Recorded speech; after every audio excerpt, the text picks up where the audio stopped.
राम हरे राम राम राम हरे हरे हरे कृष्ण कृष्ण कृष्ण हरे हरे हरे राम राम राम हरे हरे हरे कृष्ण कृष्ण कृष्ण हरे हरे हरे राम राम राम हरे हरे हरे कृष्ण कृष्ण कृष्ण हरे हरे हरे राम राम राम हरे हरे हरे कृष्ण कृष्ण हरे हरे पुंडलिक वरदे हरि विठ्ठल श्री गुरु ज्ञानदेव तुकाराम पंढरीनाथ भगवान की जय माऊली ज्ञानेश्वर महाराज की जय जगद्गुरु तुकाराम महाराज की जय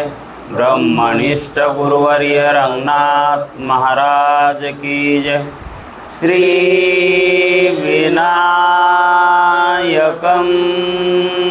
गुरुर्नौमि साखरे नाम विस्मृतम् येषां चरण सान्निध्यात् जीवा मुक्ता भवन्ति साखरे वंशविख्यातं ज्ञानदानपरायणं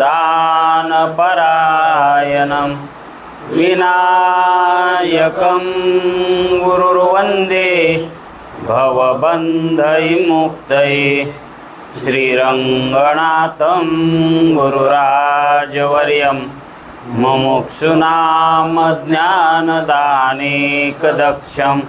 प्रभावती क्षेत्रनिवासिनं नमामि वेदान्तविदां वरिष्ठं पुण्डलीकवरदे हरिविठ्ठल श्री गुरु ज्ञानदेव तुकाराम पंढरीनाथ भगवान की जय माऊली ज्ञानेश्वर महाराज की जय जो आनंद सत्य प्रकाश विभो आणि आधार नाम रूपास बुद्धी न जाणे आणि जाणे ही त्यास तो अपार शुद्ध परमात्मा मीच्याशे माझे अपार स्वरूप समुद्रावरती जणू तरंग ब्रह्मा विष्णू महेश गणपती सूर्य चंद्र वरुण यम मिरविती देवी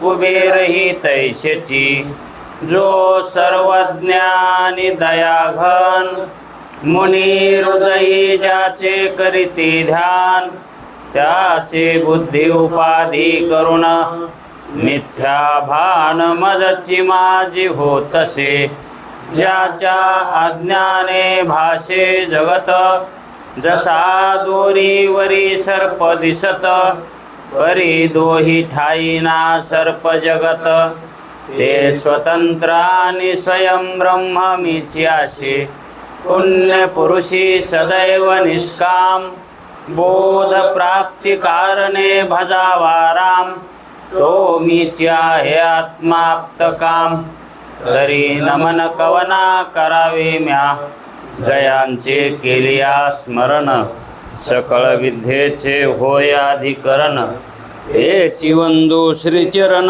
श्री गुरूंचे ते नमस्कारो न्याता चल विचार सागर तरंग 7वा परिच्छेद 8वाच आहे निर्विकल्प समाधीचे विघ्ने आणि त्यावरील उपाय. विघ्ने सांगितली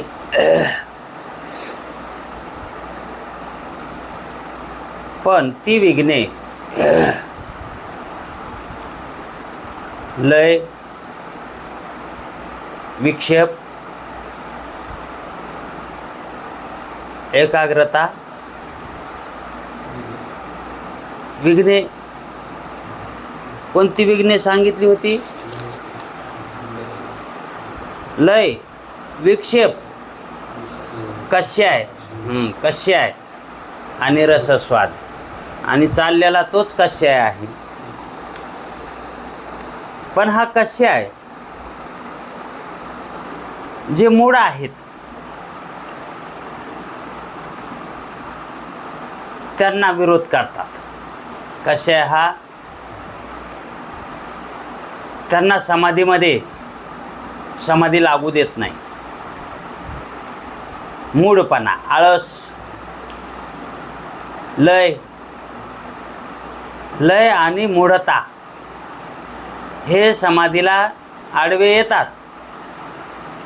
म्हणजे ते अधिकारी नाहीतच समाधीचे. पण विक्षेप जर असेल,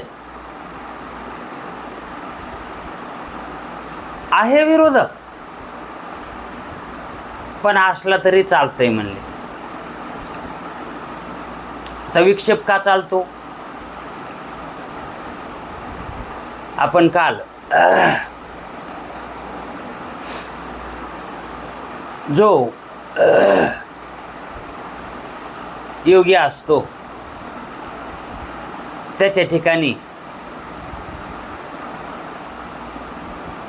मूढता, विक्षेपता, एकाग्रता, निरोधता आणि क्षेपता हे जे 5 सांगितले होते, हे त्याच्या ठिकाणी नसतात म्हणून सांगितले. मग हे कोणाच्या ठिकाणी असतात? हे जे योगी आहेत त्या योग्याच्या ठिकाणी हे नसतात. तर काय हे अंतःकरणाच्या भूमिका आहेत. ह्या काय आहेत? अंतःकरणाच्या. आणि योगी अंतःकरणातीत असतो. तो या व्यवहाराच्या पार पडलेला असतो, या व्यवहारातून. म्हणून त्याच्या ठिकाणी मूढता नसते, विक्षेपता नसते, क्षेपता नसते आणि एकाग्रता सुद्धा त्याला व्हायचं काय काम नसते. म्हणून एकाग्रता ही त्याला करायची गरज नाही पडत. म्हणून त्याच्या ठिकाणी निरोधता ही कायमची आहे. कशाची? ह्या चारीही विरोधकाची. त्याच्या ठिकाणी निरोधता आहे. म्हणजे निरोध रूप त्याचं अंतःकरण असतं. सगळ्याचा बाद त्यानं केलेला असतो. मग हे सांगितल्यावर अंतःकरणाच्या 5 भूमिका म्हणजे 5 अवस्था. जशा आपल्या देहाच्या 3 अवस्था आहेत, तशा अंतःकरणाच्या 5 अवस्था. आणि तो अवस्था तिथं असतो योगी. मी अवस्था आहे असं तो जाणीत नाही, मानित नाही. मग ह्या 5 ज्या अवस्था आहेत त्यात क्षिप्त आणि मूढ. क्षिप्त अवस्था, सुप्त, त्याच्यामध्ये विशेष रूपानं सुप्त असणं आणि मूढता असणं. क्षिप्त म्हणजे सुप्त अवस्था आहे की नाही. मग अंतःकरणाचा समाधीमध्ये जो क्षिप्त आहेत त्याच्या ठिकाणी दोष हे क्षिप्त रूपामध्ये आहेत. तो त्या दोषामध्ये आचरण करतो आणि मूढता आहे म्हणूनच करतो. मग मूढता समाधीमध्ये चालत नाही. मूढता ही समाधीमध्ये चालत नाही आणि क्षिप्तही चालत नाही. हे पहा,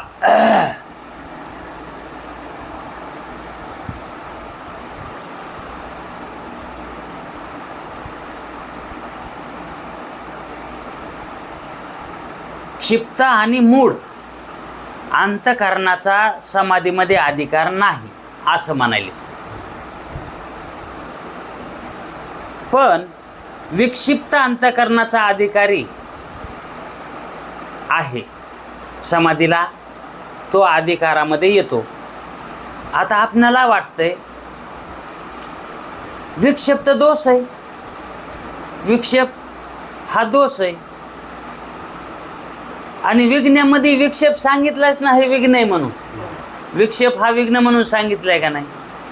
पण आता इथं असं म्हणाले, जर विक्षेप असेल तर समाधीला चालतो. त्यांना सूक्ष्मता अशी सांगायची की या ठिकाणी अशी शंका, ही मधातल्या मधात घेतलेली शंका आहे. कशी शंका विचारतात पाहते मधातली मधात. अहो, समाधीमध्ये तर एकाग्र आणि निरोधरूप अंतःकरण असावे लागते. समाधीला अंतःकरणाची योग्यता कशी असावी लागते?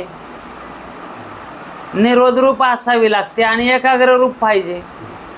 एकाग्रता आणि निरोधता असेल तर समाधी मानता येईल त्या ठिकाणी. पण तुम्ही म्हणताय विक्षेप चालतो समाधीमध्ये. विक्षेप असेल तर जमत आहे समाधीमध्ये. आता विक्षेप म्हणजे काय? चित्तामध्ये अस्थिरता आहे का नाही. समाधीमध्ये एकाग्र आणि निरोधरूप अंतःकरण असावे लागते. रागादी दोषरूप राग, विक्षेप, कषाय हे जे आहेत, हे समाधीचे विघ्न सांगितले ना तुम्ही. मग विक्षेप हे विघ्नच आहे, ते समाधीमध्ये कसं जमल? समाधी कसा लागेल? मग विक्षिप्त अंतःकरणास समाधीचा अधिकार कसा? एखाद्याच्या ठिकाणी विक्षेप हा दोष आहे, तर त्याला समाधीचा अधिकार कसा द्यायचा? तो समाधी करू शकतो असं कसं म्हणायचं? मग तो तर दोष आहे ना त्याच्या ठिकाणी. ते म्हणतात त्याचे असं समाधान आहे. कसं? बाह्य किंवा आंतर जे रागाधिक आहेत, स्त्री, धन, पुत्राच्या ठिकाणी असणारी आसक्ती, हे बाह्यादी राग आहेत, है का नाही. आणि क्षिप्त अंतःकरणात असणारे मधात जे विचार आहेत कालचे पुढचे, त्याला क्षिप्त म्हणायचं. मग ते क्षिप्त अंतःकरणात असतात, म्हणजे सुप्त. ते प्रगट नाहीत बाहेर, पण आंतरी प्रगट आहेत, हे का नाही. ते क्षिप्त अंतःकरणात असतात आणि त्या अंतःकरणाचा समाधीविषयी अधिकार नाही. रागादी दोष आणि क्षिप्त हे अंतःकरणामध्ये, ते अंतःकरणाच्या धर्मात मोडत आहे. अंतःकरण त्या धर्मात असतंय. अनुकूल प्रतिकूल इच्छा आहेत, है का नाही. आणि अंतःकरणामध्ये वासना बी आहेत. मग हे जमल का? वासनासहित अंतःकरण किंवा स्त्रीधन पुत्राधिकांच्या ठिकाणी असणारी आसक्ती तशीच ठेवायची, समाधी घ्यायची, त्याला ज्ञान होईल का? ते समाधीला विरोध आहे त्याचा, किंवा तो अधिकारी समाधीचा नाही, त्याला समाधी करता येणार नाही, म्हणजे समाधीत लागणार नाही त्याला. पण त्या अंतःकरणाचा समाधीविषयी अधिकार नाही क्षिप्त आणि रागादी दोषवान असेल तर. हे खरंय, हे खरे, हे चालत नाहीत दोघं. हे दोन दोषासहित अंतःकरण चालत नाहीत समाधीमध्ये. परंतु पूर्वी अनेक जन्मात अनुभव केलेले जे बाह्यांतर रागद्वेष आहेत, जे मागलच्या जन्मामध्ये, अगोदरच्या जन्मामध्ये जे अनुभव केलेले आहेत रागद्वेषादी, ते सुप्त अवस्थेमध्ये तर अंतःकरणामध्ये आहेतच ना.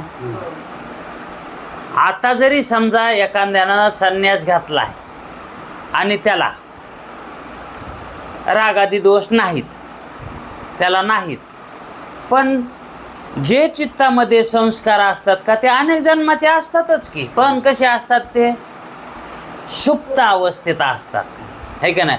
ते उद्भूत होत नाहीत, है का नाही. आणि जर उद्भूत होत असतील तर ते समाधीला आडवं, जे उद्भूत होतील, उत्पन्न होतील, ते आडवे येतील. मग त्याचे सूक्ष्म संस्कार विक्षिप्त अंतःकरणात संभवतात.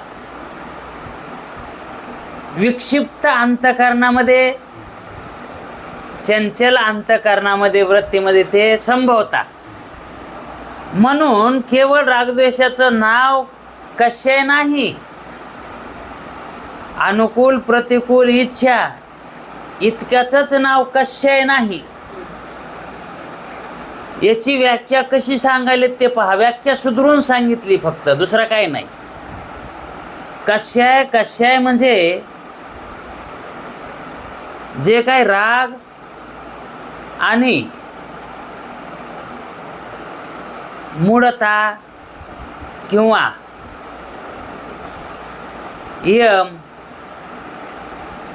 हे जे आहेत, हेच कशायमध्ये मोडत नाहीत. कशायची व्याख्या कशी करतात? केवळ रागद्वेषच याचे नाव कशाय नाही, म्हणजे त्याला कशाय म्हणू नये, तर त्याच्या संस्कारासही कशाय म्हणतात. त्या रागदोषाचे जे संस्कार आहेत पूर्वजन्मीचे, आणि ते जर त्या ठिकाणी उद्भूत होत असतील तर त्यालाही कशायच म्हणतात. आणि जर उद्भूत नाही झाले तर सुप्त अवस्थेत असतील तर राग द्वेष पूर्वजन्मी होते, पण आता या जन्मी ते राग द्वेष जे आहेत ते नाहीत. पण पूर्वजन्मीतले रागद्वेष तर आहेतच ना. पण पूर्वजन्मीतले आणखी उद्भूत झाले नाहीत. असतील, नाही असं नाही, पण ते सुप्त अवस्थेत आहेत, ते झोपलेले येतं. पूर्वजन्मीचे कसे येतं? ते झोपलेले आहेत. म्हणून जे सुप्त अवस्थेत आहेत आणि आता काही प्रगट आहेत, रागद्वेष प्रगट आहेत, तर रागद्वेष जर प्रगट असतील आता त्याला, तर तो समाधीला योग्य नाही. पण अंतःकरण जर विक्षिप्त होत असेल, म्हणजेच जे काही विक्षेप आहे तो विक्षेप असल्याशिवाय तो देहच चालत नाही, बोलत नाही. विक्षेप असला तरच तो देह, त्याचं अस्तित्व आहे म्हणावं लागल. विक्षेप आहे म्हणूनच. आणि जर विक्षेप नसलाच, विक्षेपच नाही, तर त्याला जगतही दिसणार नाही, है का नाही. मग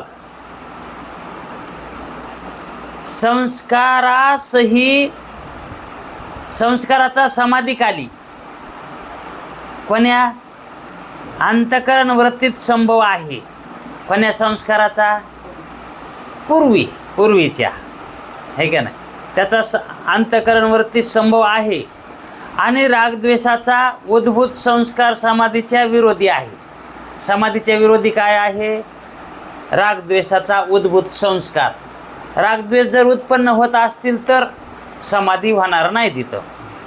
पण अनुद्भूत नाही, जे संस्कार उद्भूत झालेच नाहीत, म्हणजे अनुद्भूत आहेत, ते तसेच झोपलेले, तर ते उद्भूत झाले नाही, तर समाधीमध्ये प्रवृत्त जो योगी, समाधीमध्ये प्रवृत्त झालेला योगी, त्याचे रागद्वेष संस्कार उद्भूत होतील, ते संस्कार त्याचे उद्भूत होतील, तर विषयाच्या दोष दर्शनाने त्याचा प्रतिबंध करावा. ते जे विषय यायला लागलेले आहेत वृत्तीमध्ये समाधी घेता वेळेस, त्यानं ते प्रतिबंध करावा यायलेला, आहे का नाही. आणि विक्षेप आणि कषाय, विक्षेप आणि कषाय यात असा भेद आहे की याच्यात काय फरक आहे की बाह्य विषयकार वृत्तीस काय म्हणतात, बाह्य विषयकार वृत्तीला विक्षेप म्हणतात. आता हे वृत्ती बाहेर निघाल्याशिवाय प्रतीतीला येते का, हे हाच विक्षेप आहे. नाना प्रकारची प्रतीती म्हणजेच विक्षेप, आहे का नाही. मग कषाय आणि विक्षेप याच्यामध्ये फरक काय.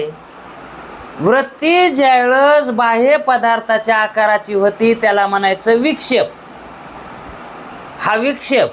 आणि कषाय त्याची व्याख्या कशी करतात, प्रयत्नाने अंतर्मुख वृत्ती होऊन, प्रयत्नानं काय करायचं, अंतर्मुख वृत्ती करून रागादी उद्भूत संस्काराने, रागादी अनुकूल प्रतिकूल या संस्काराने ब्रह्माशी विषय न करता स्तब्ध राहते. ती वृत्ती काय होते,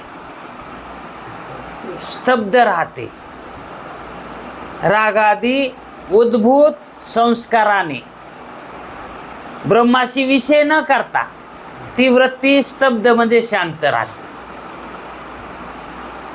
म्हणजेच विक्षेप नाही. आणि समाधीकाली विक्षेप गेल्याच्या नंतर प्रयत्नाने अंतर्मुख तो करायतलाय.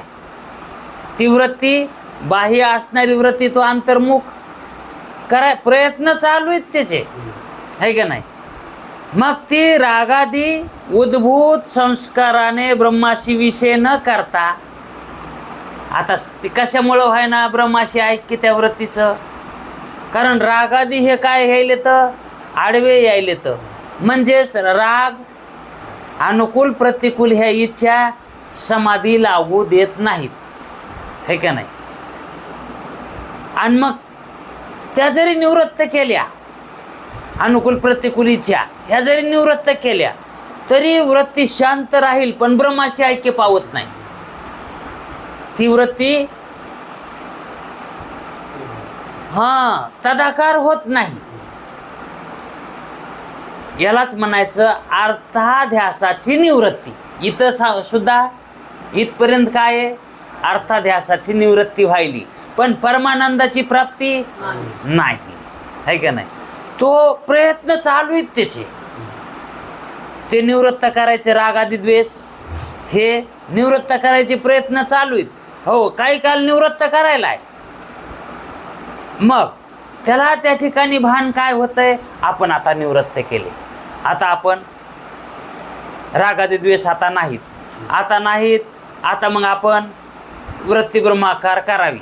तसं म्हणलं की आणखी रागाद्वेषित येतं, आणखी ते आडवे येतेतच, म्हणजे स्मरणामध्ये उद्भूत होतेतच.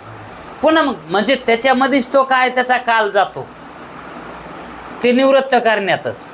आणि निवृत्त केल्याच्या नंतर नाहीत असं वाटतंय रागादी द्वेष, पण ब्रह्मप्राप्ती आहे हे संस्कार होत नाहीत ना त्या वृत्तीला. म्हणजे रागद्वेषही नाहीत, म्हणजे प्रवृत्ती नाही वृत्तीमध्ये, आणि निवृत्ती बी नाही, आहे का नाही. म्हणजे ती प्राप्ती फलाची नाही, अशी मधातच वृत्ती राहते ती. मग तशा मधातल्या वृत्तीमध्ये जो आनंद त्याला प्राप्त होईल तो कशाचा, कारण स्थिर वृत्तीमध्ये आनंद होतो, नाही असं नाही. वृत्ती स्थिर होण्यामध्ये आनंद, जे काय आनंद होतो ना विषयामध्ये सुद्धा, तो वृत्ती स्थिर होतो म्हणून होतो. विषयाचा थोडाच आनंद आहे तो. स्थिर वृत्तीमध्ये जे काही सुखाचं भान होतंय वृत्ती स्थिर होण्याचं आहे. वृत्ती स्थिर झाली म्हणून स्थिर वृत्तीचं ते भान आहे. म्हणजे आनंद स्थिर वृत्तीमध्येच आहे आणि अस्थिर वृत्तीमध्ये दुःख आहे, असा नियम मागे सांगितला का नाही. मग वृत्ती ज्यावेळेस रागादी द्वेषाला निवृत्त करून स्तब्ध राहते म्हणजे स्थिर राहते, त्यावेळेस ती आनंदाला प्राप्त होते. मग तो आनंद कुणाचा? कारण ब्रह्माकार वृत्ती तर झाली नाही. मग त्या ठिकाणी जो आनंद होतो त्या निवृत्तीचा, कशाचा? रागादी द्वेषाच्या निवृत्तीचा आनंद होतो. म्हणजेच जगत मिथ्या असं वाटलं की त्याला आनंद वाटतंय. बरं झालं आपणाला आता कळालं, जगत आता पोचतो आपण खरंच मानित होतो आणि आता आपण इथं संतांची आपणाला कृपा झाली म्हणून जगत मिथ्या जगत मिथ्या असं कळालं. हे बरं झालं, तिथं आनंद वाटतो का नाही? मग तो आनंद ब्रह्मानंद म्हणायचा का? तो निवृत्तीचा आनंद त्याच्या, आहे का नाही? आणि मग ते जे आहे ते आनंद जो आहे ना ते निवृत्तीचा, त्याला कशाय म्हणते? तर मग गुरु जागृत त्या समाधीतून जर एखादा समाधी करणारा जागा झाला तर त्याला विचारतो, कुठपर्यंत गेला होतास तू? कुठपर्यंत गेला होतास? त्यावेळेस तो म्हणतो, कशापर्यंत गेलो होतो. म्हणजे समाधी अर्धी झाली, ती समाधी अर्धी गाठली, है का नाही? पण तो म्हणतो तिथं आनंद होता. तो कशाचा होता? कारण त्याला ज्ञान नसतंय ना. तो काय म्हणतो, मी रागाती द्वेषाची निवृत्ती करत असताना ती निवृत्ती झाल्याच्या नंतर मला आनंद होऊ लागला. तो कशाचा आहे? मग माझी तर समाधी पूर्ण झाली. पण तो गुरु म्हणतो ती समाधी पूर्ण नाही. तो कशा आहे त्यालाच काय म्हणतात? ते कशा आहे त्यालाच म्हणतात. हां, लंगूट खसली म्हणजे गडी पाडला असं नाही. तो आखाड्यात उतरलाय, लंगूट कसलेली, पैलवान दिसायलाय, पण त्यानं कुस्ती केली का? तो विजय झालाय का अविजय झालाय कशावर कळणार? हां, पळड्यावर किंवा पाळड्यावर. पळडा तर अविजयी झाला, हरला, आणि पाळडा तर समोरचा गडी विजयी झाला. तसं येणं, एक गडी पाडलाय कोणता? हा रागादी देशाचा. अनुकूल प्रतिकूल इच्छा सोडली, जगत मिथ्यात्व केलंय, है का नाही? म्हणजे संसाराविषयी आसक्ती राहिली नाही, म्हणून त्याला ब्रह्मरूप मानायचं का? तिथपर्यंत आलाय तो. आणखी पुढं समाधी शिल्लक राहिलेली. मग ज्या काली तितक्यातच त्याला आनंद, तो तर मग तो तसा आनंद जो रोज करतो का तिथपर्यंत रोज जातो, तिथपर्यंत रोज प्रयत्नानं तो तिथपर्यंत जातो. जरी दिवसभर संस्कारा ह्या प्रपंचामधल्या विक्षेपामध्ये वृत्ती जरी दिवसभर राहिली आणि जर त्यानं समाधी लावली तर तो काही काल हा विक्षेप निवृत्त करतो. आता विक्षेप आहे का आपल्या ठिकाणी? आता आहे, पण कोणता आहे? श्रवणातला आहे का ना? तो विषय जाणायला आता हा. पण जो वृत्ती दिवसभर विक्षेपामध्ये होती ती आता आहे का नाही? ती निवृत्त झाली का नाही? मग आता तुमचं अर्ध काम झालंय. आता हां, तुम्ही त्या रागादी द्वेषामध्ये नाहीत. म्हणजेच आता विक्षेपाचा काय झालाय? आता विक्षेप नाही, आहे का नाही? आता वृत्तीमध्ये विक्षेप आहे का तिकडचा? म्हणजे ते अडचण करायले का? आता लक्ष पूर्ण इथं लागायले का नाही? मन इथं उतरायले का नाही? हा, मन इथून कुठं हलायलंय आता? हा, पण नवीन श्रवण करणाराच, हा, त्याला ज्या अर्थी विषय लागत नाही सांगितलेला त्या अर्थी त्याचं मन इथं लागत नाही, त्याच्या ठिकाणी विक्षेप मानावत लागतंय.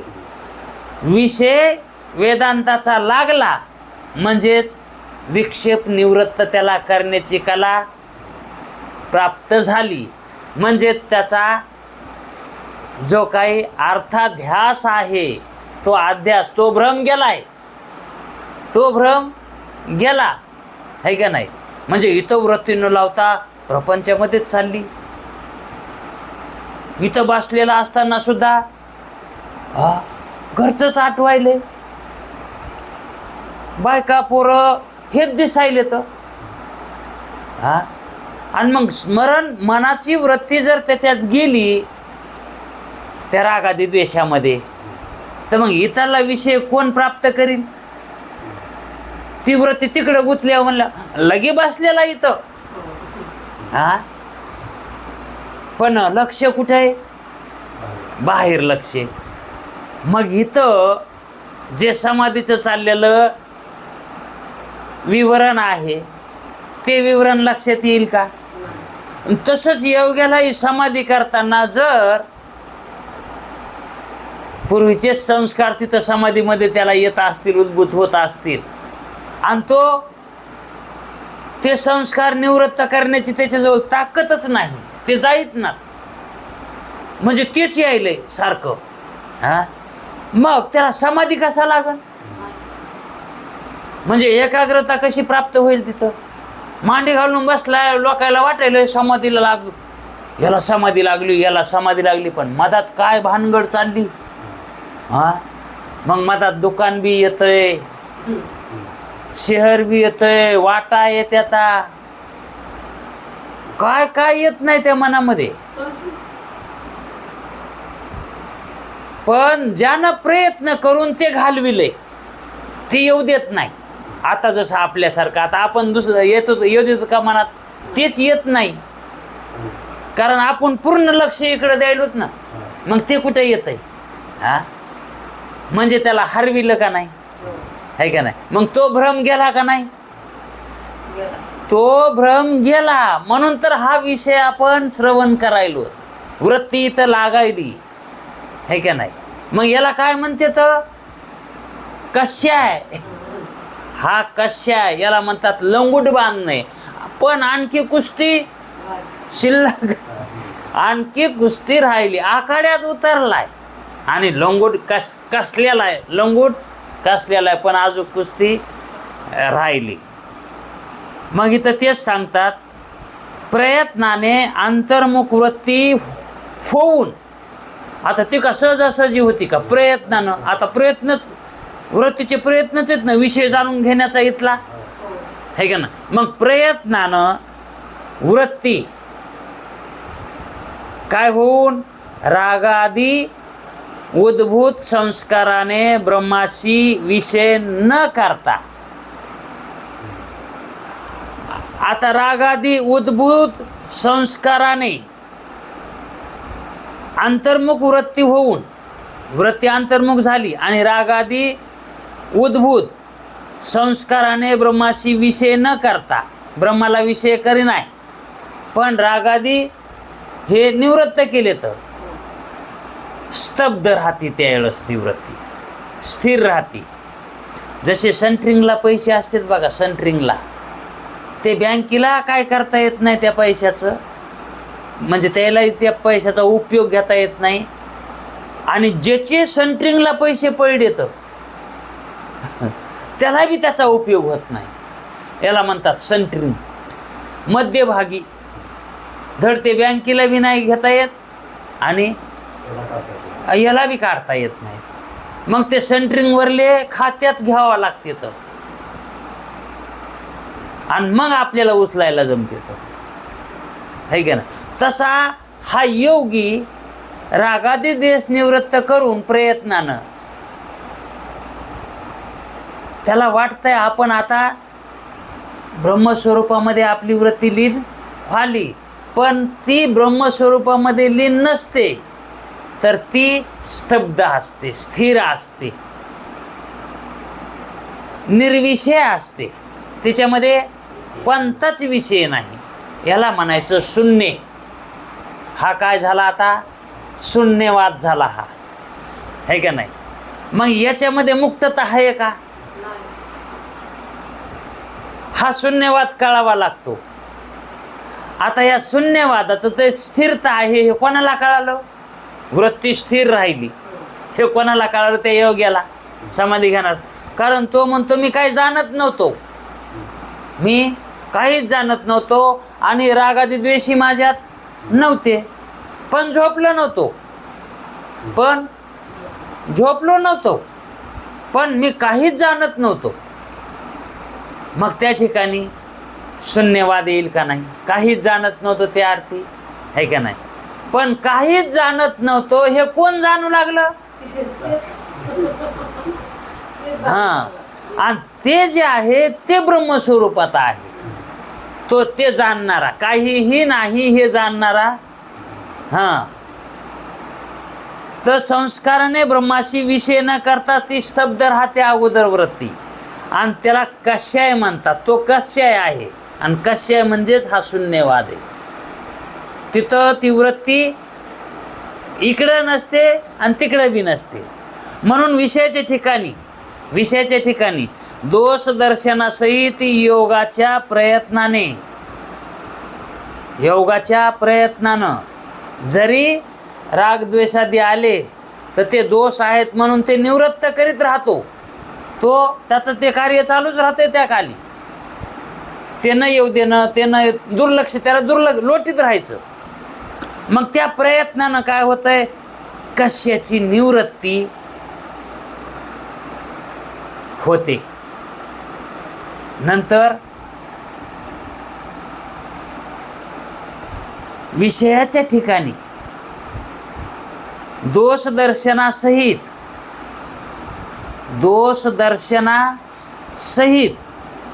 योगाच्या प्रयत्नानं कषायाची निवृत्ती होते. त्या ठिकाणी कषायाची निवृत्ती होते म्हणजे स्तब्धतेची निवृत्ती होते. मग आता तिथं निवृत्ती जी होते ती कशाची? स्तब्धतेची, त्या शांततेची, स्थिरतेची निवृत्ती झाली. मग निवृत्ती झाल्याच्या नंतर तो इकडं जातो का इकडं जातो, म्हणजे जागृताला येतो का ब्रह्मस्वरूप होतो? तर त्या ठिकाणी जर त्यानं रसस्वाद घेतला काय की ही समाधी आहे, ही स्तब्धता, ही शांतता, ही स्थिरता, हीच ब्रह्मरूपता आहे, असाच जर त्यानं तिथं निश्चय केला तर त्या निश्चयाला म्हणायचं रसस्वाद. तो काय आहे? रसस्वाद. म्हणजे तोच रसस्वाद, म्हणजे तोच खायला आहे. रसस्वाद म्हणजे ते खाणं. काय खाणं? ती स्तब्धता, ती शांतता, त्याला तेच मानणं, त्याचाच निश्चय करणं. आणि ब्रह्म तर पुढं राहिले. हा, त्याला ब्रह्माचा आनंद आणखी. हा, आणि तो जेवण झालं म्हणून तृप्त व्हायलाय. कशात? ह्या कशायामध्येच. आखाड्यात उतरलं की हा, कुस्ती करायच्या आधीच मी जिंकलो, आहे का नाही? आणि त्याच ठिकाणी तसा जर म्हणू लागला तो, बरं कोणी उठलत नाही त्याच्या संग खेळायला, जिंकला का? ना कोणी म्हणेल मग जिंकल कधी? कोणी उठला तर, आहे का नाही? पण कोणी त्यानं त्याच्या संग कुस्ती कोणी केलीच नाही. मग तो काय झाला? स्तब्ध झाला का नाही? त्याच्या क्रिया घडल्या का काही? पण त्यानं लंगूट कसला, पण त्याच्या संग कोणी खेळलं नाही. मग तो विजयी मानायचा का? मग कोणीच धरले नाही त्याच्या संग कुस्ती.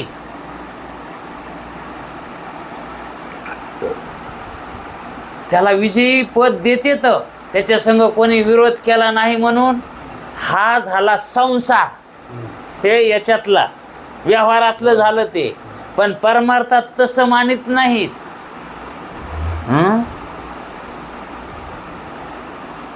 विजयी तशाला देत नाही तर काही न करता विजय, काही न प्राप्त होता विजय. न खाता पोट भरत आहे का? खावाच लागत आहे. त्या स्तब्धतेला ब्रह्मता म्हणता येत नाही, शून्यवाद येतो, आहे का नाही? मग शून्यवाद येत असेल तर परमार्थ करून काय उपयोग आहे? वृत्तीमध्ये काहीच नाही, ती रिकामी केली, काहीच नाही. मग त्या वृत्तीचा काय उपयोग आहे ती शून्य होऊन?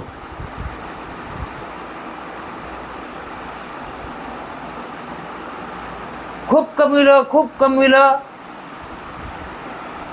अनेक दिवशी दान देऊन टाकले. काय उपयोग झाला ते कमवून तितकं?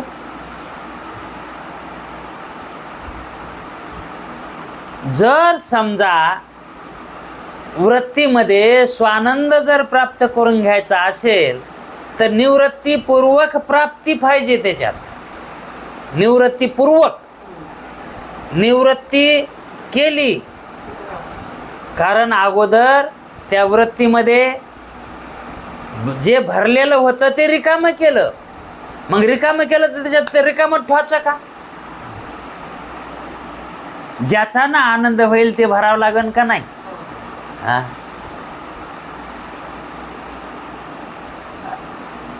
आता विठ्ठल कोंडीला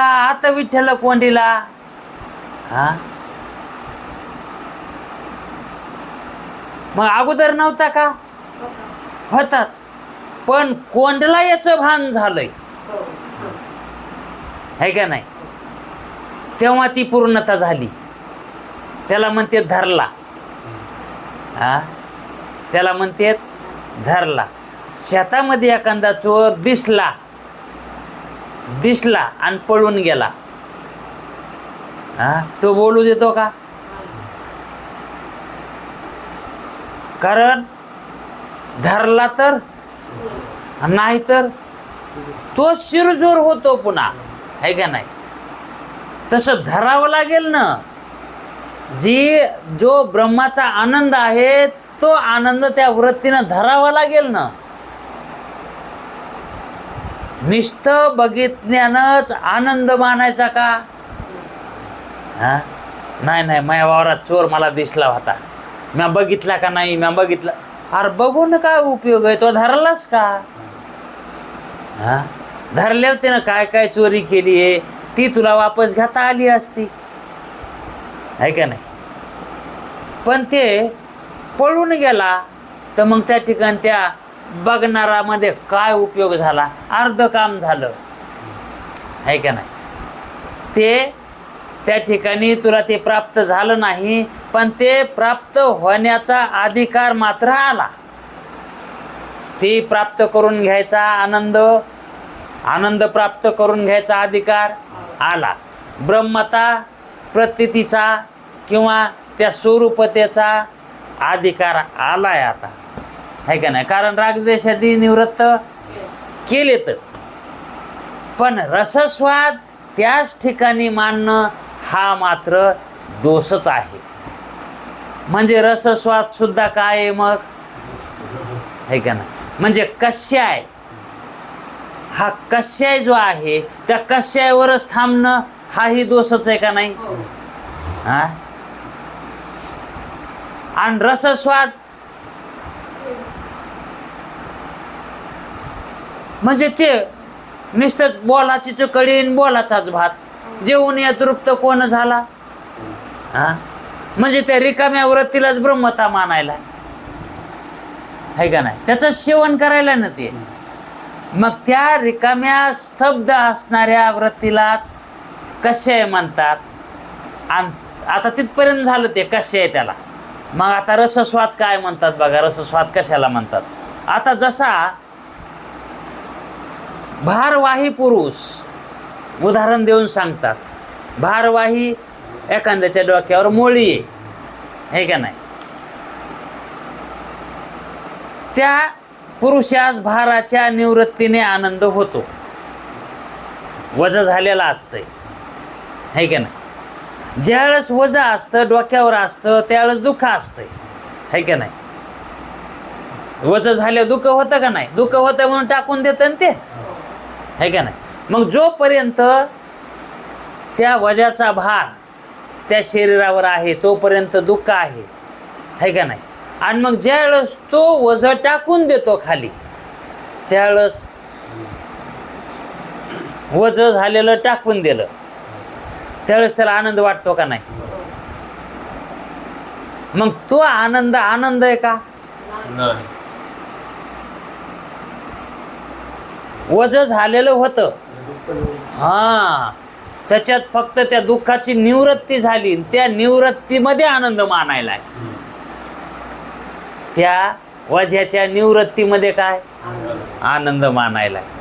आता त्या वज्याच्या निवृत्तीचा आनंद मानणं हे शहाण्याचं लक्षण आहे का येड्याचं?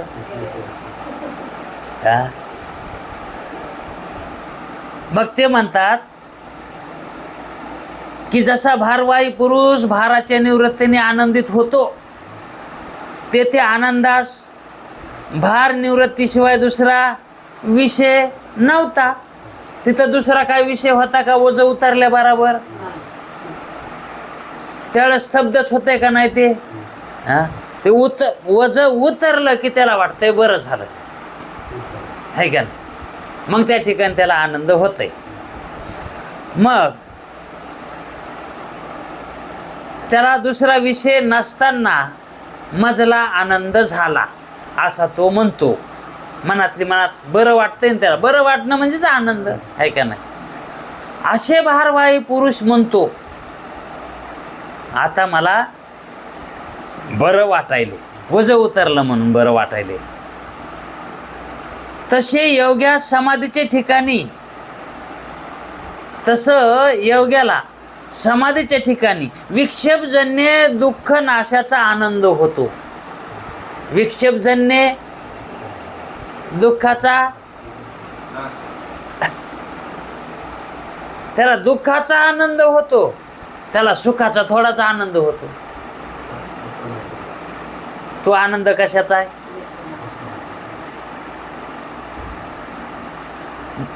दुःखाचा आनंद.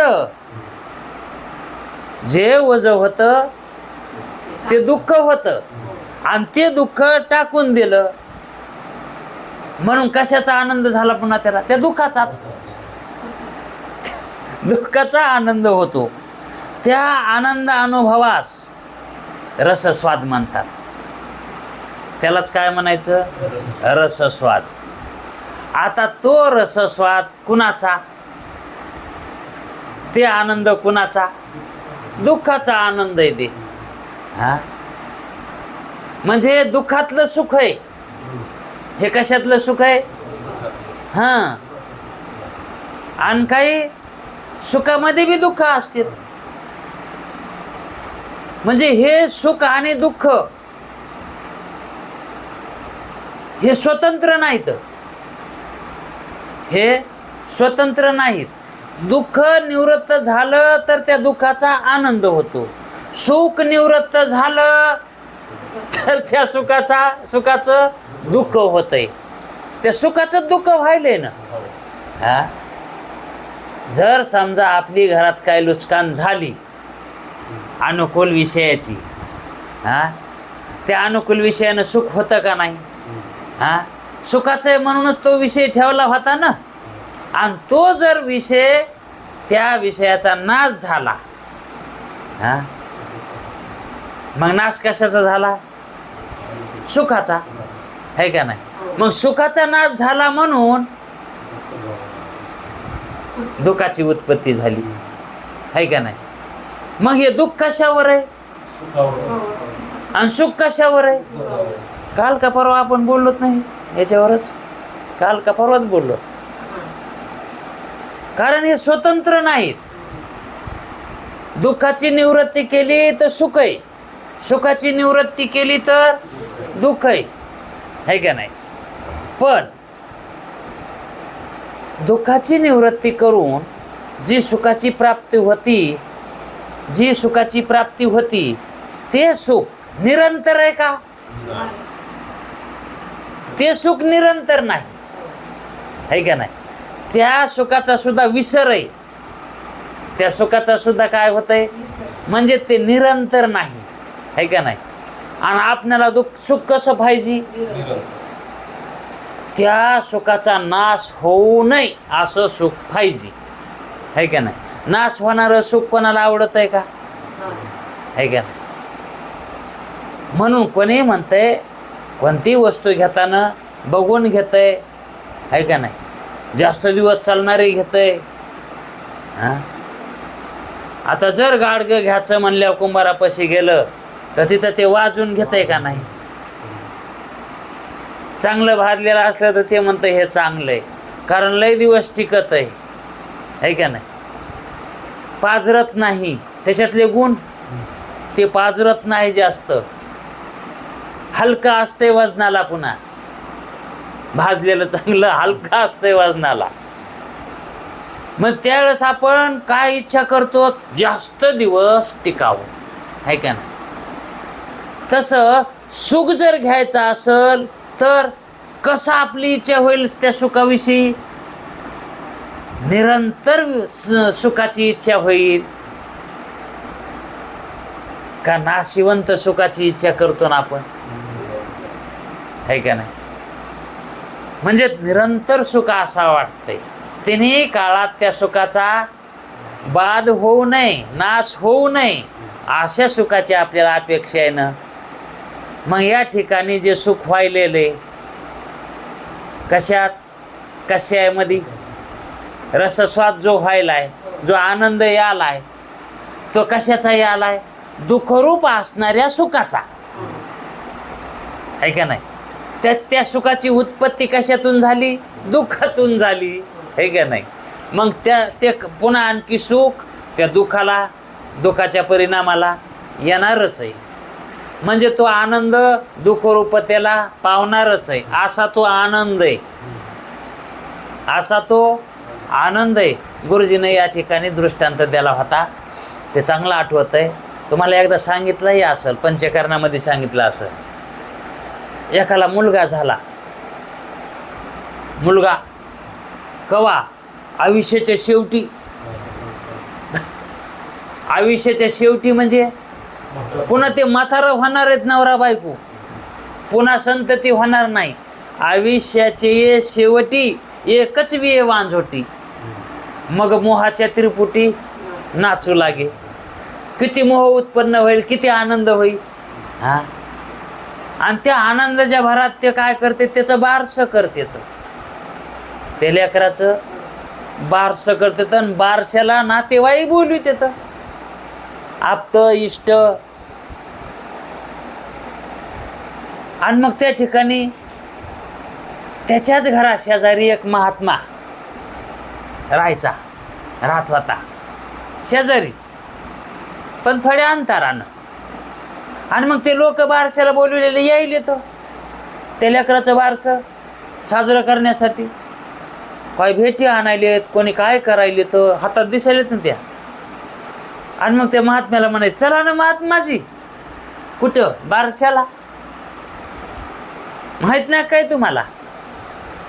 आता काय म्हणावं महात्म्यानं त्या.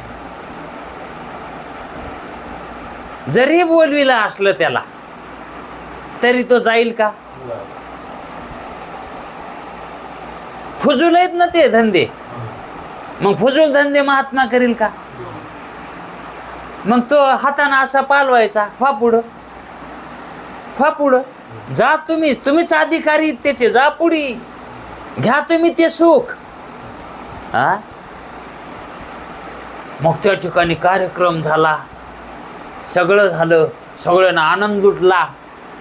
हा, आणि मग आपण आपल्या घरी जाऊ लागले. महात्माजी दिसले नाहीत तिथं. हा, आता काय म्हणावं महात्म्यानं द्या. हा, नाही मला आवडत नाही म्हणाव, मी येत नाही, मी का नोकर आहे का, असं म्हणाव का? गपचिप बसलेलं चांगलं.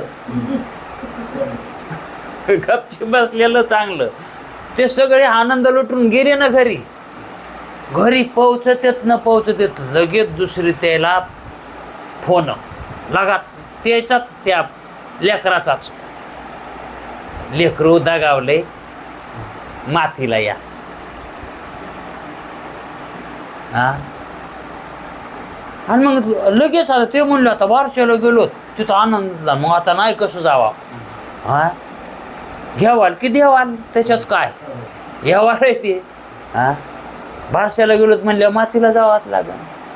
हा मग ते जितके वापस ते आनंद लुटून गेले ते लगेच वापस. हा महात्मा दारीच बसलेला, महात्मा तर आता तर बघत लागला ना आता कसं होतंय. हा मग त्यावेळेस ते म्हणू लागले चला ना महात्माजी. मग त्यावेळेस महात्मा म्हणले मी मगवाच आलो नाही ना आता कसा येईन. हा तुम्ही मगवा आलतात ना तिथं, तिथं तुम्ही खाल्लं पिल्लं उड्या मारल्या आनंद घातला. हा जा आता तुम्हीच भोगा काय दुःख. मी त्या सुखाच्या याच्यामध्ये सहभागी झालो नाही तर आता दुःखाच्यात कसा होईल. हा ते तुम्हाला लखलाप. म्हणजे हे सांगायचंय काय, जर आपण सुखाच्या रेंजमध्ये गेलो म्हणजे सुख प्राप्त किंवा सुख घेतलं तर दुःख घ्यावंच लागतंय. सुखाचा परिणाम दुःखात असतो, दुःखाचा परिणाम सुखात असतो, है का नाही. मग वर्तमान घ्यावा का अतीत असणारा भविष्यकाळ घ्यावा. आपल्यासोबत वर्तमान येतो का भूतकाळ येतो का भविष्यकाळ येतो. आपलं भवितव्य हे कशावर अवलंबून आहे, भविष्यावर अवलंबून आहे, है का नाही. म्हणजे नंतरच्या पश्चातल्या काळामध्ये परिणामामध्ये आपणाला काय परिणाम बघावं लागणार आहे, परिणामाचं फळ बघावं लागणार आहे, है का नाही. मग परिणाम कशात चालला हेही बघावं लागल. हा परिणाम जर सुखात जात असेल आणि तो अनंत काळ राहत असेल, तो परिणाम अनंत काळ जर राहत असेल आणि सुखात जर जात असेल तर तो आपणाला परिणाम झालेला योग्य आहे, तो घ्यावा, है का नाही. मग सुखाचा परिणाम जर दुःखात होत असेल तर ते सुख घ्यावं का, त्याचा परिणाम. मग बारशाला गेलेल्या जे काही त्यांनी सुख घेतलंय त्याचा परिणाम कशात गेला, है का नाही. मग आत्यंतिक निवृत्ती व्हायली का दुःखाची. आणि परमानंदाची म्हणजे ज्या आनंदाचा नाश होत नाही तो आनंद भेटायला का तिथं. मग जो आनंद कधीही नष्ट होत नाही तो आनंद ब्रह्मानंद आहे, स्वानंद आहे, स्वसुख आहे, त्यालाच काय म्हणतात स्वसुख म्हणतात. आणि मग त्या अनुभवास रसस्वाद म्हणतात. कोण्या अनुभवाला आता याला रसस्वाद म्हणतात का. मग ब्रह्मानंदाच्या सुखाच्या अनुभवाला रसस्वाद म्हणावं का. मग रसस्वाद कशाला म्हणतात, ह्या क्षणिकाला म्हणतात, है का नाही, निवृत्तीच्या सुखाला. हा मग निवृत्तीचं जे सुख आहे आम्ही प्रवृत्तीमध्ये परमार्थ करत नाहीत, आम्ही निवृत्तीमध्ये करतो. हा आम्ही निर्गुण मानतो, आम्ही सगुण मानित नाहीत. अरे जसा सगुण मानित नाहीस तसाच तुला निर्गुण ही मानायची गरज नाही. हा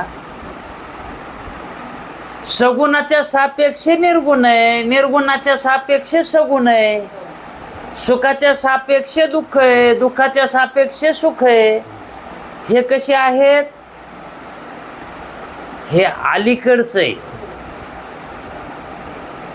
म्हणून सगुण आणि निर्गुण ह्या दोन ज्या तटा आहेत, ह्या दोन तटा कल्पित आहेत, वास्तविक सत्य नाहीत. निर्गुण बी सत्य नाही आणि सगुणही सत्य नाही. निर्गुण सांगाव जे लागू लागलं शास्त्राला, निर्गुणता जी सांगितली शास्त्रानं ती सगुणताची निवृत्तीसाठी सांगितली. ती सगुणताच्या निवृत्तीसाठी सांगितली. आणि ज्या वेळेस सगुणाची निवृत्ती झाली त्याच वेळेस निर्गुणाची निवृत्ती व्हायला पाहिजे. ज्या काली अज्ञान गेलं त्याच काली ज्ञान जायला पाहिजे. ज्या काली अज्ञान गेलं त्याच काली, ज्या काली अंधार नष्ट झाला त्याच काली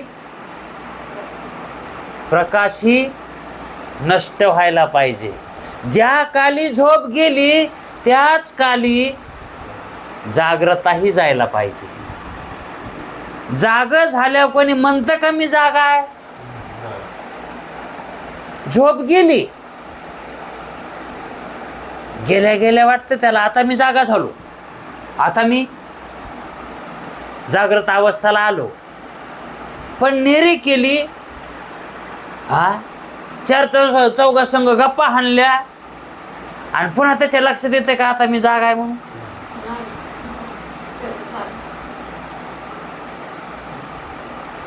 कवा येते लक्षात? उठल्या उठल्या म्हणतो मी आता जागा झालो, आहे का नाही? तसं सगुणता कळाल्या कळाल्या वाटतंय आपलं स्वरूप निर्गुण आहे, आपण निर्गुण आहेत. वाटावं बी न, ते वाटल्याशी ज्ञान कसं होईल? आपण निर्गुण आहोत. पण सगुण कळाल्या कळाल्या सगुणाचं ज्ञान झालं म्हणजे त्याची निवृत्ती झाली. कशाची? सगुणाची. आणि प्रवृत्ती कशात होते? पुन्हा निवृत्तीत होते, हे का नाही? मग ती निवृत्ती कवर काही काल, काही काल कवर. झोपलेल्या आतरुणाच्या घड्या घालूस तर, झोपलेली आतरुणाच्या घडी घालूस तरच त्या ठिकाणी वाटते आता मी जागा झालो, है का नाही? आणि तोंड धुतलं, चहा प्याला, ते इसरत जाते मी जागा झालो, मी जागा झालो. पण जागाच असतंय, ती जागा असतानाच जाग्रता विसरत आहे का नाही? तशी प्रवृत्ती निवृत्त झाल्यावर जी निवृत्ती येते ती निवृत्तीही विसरावी लागती, ती कवर व्हावी. म्हणून अज्ञानासोबतच ज्ञान जातंय, हे जे सांगितलं होतं ना मागे, यांनी शास्त्रकर्त्यांनी सांगितलं होतं ना, अज्ञानाखालीच ज्ञानही जातंय, अंधाराबरोबरच प्रकाश जातंय, है का नाही? तशी प्रवृत्ती बरोबर निवृत्तीही जायला पाहिजे ना. मग जशी समाधीमध्ये जे काही विक्षेपता होती ती विक्षेपता निवृत्त झाल्याबरोबर तो काय झाला? निवृत्त झाला. स्तब्धता आली त्या ठिकाणी, त्याच्यामध्ये काहीच राहिलं नाही, है का नाही? आणि त्यालाच काय म्हणायचं? रसस्वाद. तिथंच मानणं. पण ते बी मानू नये. आता मला लय कळायलंय, मला आता लयच कळायलंय, हे रसस्वाद आहे. तुम्हाला कळू नये, कळल्याला विसरावं, कळल्याला सुद्धा राहू नये. कळल्याला ज्ञान आहे. कळल्याला काय आहे? ते ज्ञान आहे. आणि ते कळाल्यावर जे अज्ञान गेलं का तसंच हेही जसा आठव गेला तसाच नाठव सुद्धा जावा लागतो. तेव्हा स्वयमेव पांडुरंग होता येतोय, तेव्हा पांडुरंग भेटतो, है का नाही? त्या दिवशी उदाहरण सांगितलं होतं. आपण घरी कधी येतो? आपण घरी वापस कधी येतो? जाताना चालत जातो आणि पुन्हा वापस चालत येतो, तेव्हा घरी येतो. नुसतं जाणं म्हणजे घरी येणं नाही, गेलेला पुन्हा आहे का नाही.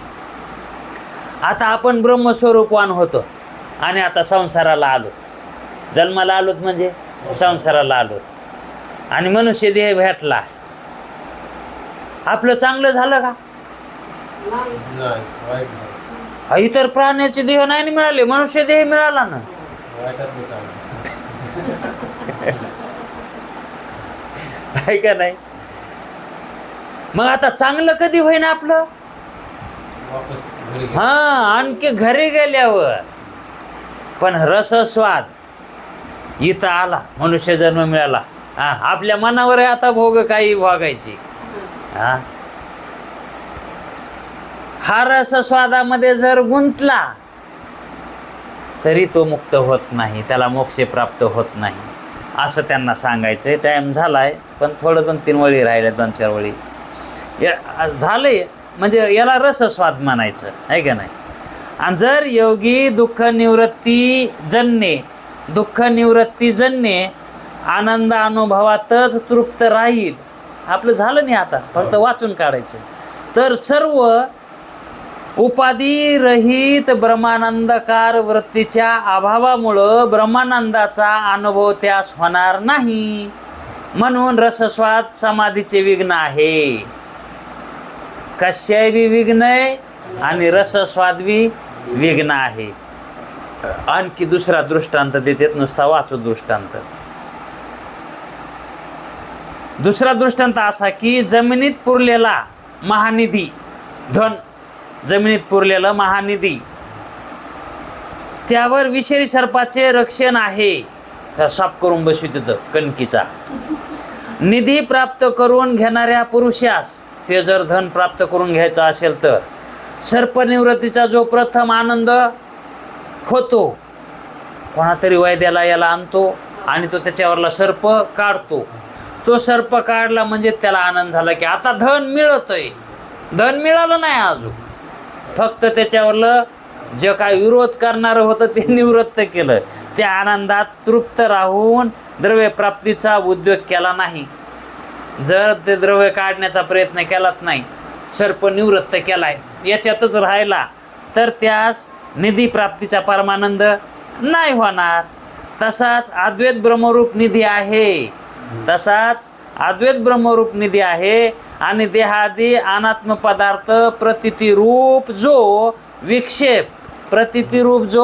विक्षेप तो सर्प आहे. हा सर्प आपण निवृत्त करायलो तर याच्यातच आनंद मानायला. म्हणून जगत मिथ्यात्वावर प्राप्ती नाही, परमानंदाच्या प्राप्तीला प्राप्ती खरी म्हणतात.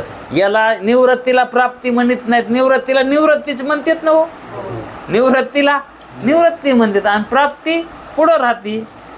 तो विक्षेप सर्प निवृत्त झाला असता जे आनंदाचे रसस्वाद म्हणजे अनुभव येतो ना, जो अनुभव येतो सर्प निवृत्तीचा, ते निधिरूप अद्वैत ब्रह्मप्राप्तीजन्य महानंदाच्या प्राप्तीस प्रतिबंध आहे. जर तिथंच आनंद करीत जर बसला तर त्याला तो महाआनंद जो आहे ब्रह्मप्राप्तीचा तो मिळणार नाही. म्हणून रसस्वादास विघ्न म्हणतात. हो, किंवा सविकल्प समाधीच्या त्रिपुटी रूप, सविकल्प समाधी त्रिपुटी, आता ती कशात आहे? त्रिपुटी सहित आहे का नाही. मग त्याच्या आनंदात तृप्त राहिल्यास निर्विकल्प समाधीचा आनंद कसा मिळेल? तो आनंद प्राप्त होणार नाही. अशी निर्विकल्प समाधी 4 विघ्ने, म्हणून ती समाधीच्या आरंभी होतात, अगोदर होतात. म्हणून सावधान राहून विघ्नांचा प्रतिबंध करावा, समाधी प्राप्त व्हायच्या अगोदर. म्हणजेच जी आपल्याला समाधी लागणार आहे आता कायमची मरणरूपी समाधी, ते यायच्या अगोदर विघ्नाचा प्रतिबंध करून ठेवावा आणि तिथंच रसस्वाद म्हणून मानू नये. अहम ब्रह्मास्मी अशी वृत्ती तद्रूप करून टाकावी असं त्याचं म्हणणं आहे. म्हणजेच विघ्नाचा प्रतिबंध निश्चय जरी केलेला असला तरी तो प्रतिबंध कायम. मग त्या जे प्रतिबंध करायले तर ते विघ्न, त्या विघ्नाचा कायमचा काहीतरी विल्हेवाट लावावी. ते येऊच नाहीत, विघ्नच येऊ नयेत. ते विघ्न नाही आले की वृत्ती ब्रह्मानंदामध्ये दिनरजनी राहते ती. पण ते आपण ते जरसं काय झालं की लगेच दचकतं. मग असं झालं, मग तसं झालं. हे तू नाही झालं, हे आद्राष्टाचे कर्म झाले. तर हे आद्राष्टानं व्हायले आहे का नाही. ते तू जरी नसतं तरी ते तसं होणारच होतं. तू जरी नसतं तरी तसं होणारच होतं. नाही मी झाडाखाली गेलो की फांटा मोडान, मायाचा अंगा पडान, बघान पाय मोडा, डोसकं फुटलं. अरे तू तिथं नसता गेलास तरीही पण नाही मलाच काहीतरी आहे का नाही. असं अंगावर ओढून घेतल्यावर सुख कसं होईल आहे का नाही.